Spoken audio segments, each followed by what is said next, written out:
বাংলাদেশের আলেম ওলামা সুযোগ পেয়েছিল নিজের মতো দেশ গড়তে, কিন্তু বুঝলো না তারা,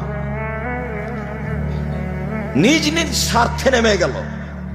সবাই বসে, যারা মনে করে আমরা কোরআন হাদিস বুঝি, হানাফি হোক, শাফি হোক, মালিকি হোক, হাম্বলি হোক, যেই হোক না কেন, তারা যদি নিজ স্বার্থ ত্যাগ করে বাংলাদেশের মাটিতে পরামর্শের ভিত্তিতে নেতা নির্বাচন হবে, এই পদক্ষেপ যদি তারা হাতে নিত, তাহলে যারা গাদ্দারি করেছে, করবে, এরা সুযোগ পেত না। কিন্তু আমি আর আপনি তো সুযোগ নিলাম। ছেলেগুলো জীবন দিল, মানুষগুলো জীবন দিল।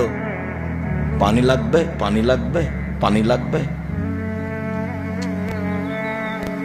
সুযোগকে মাটির সাথে মিশিয়ে দিল।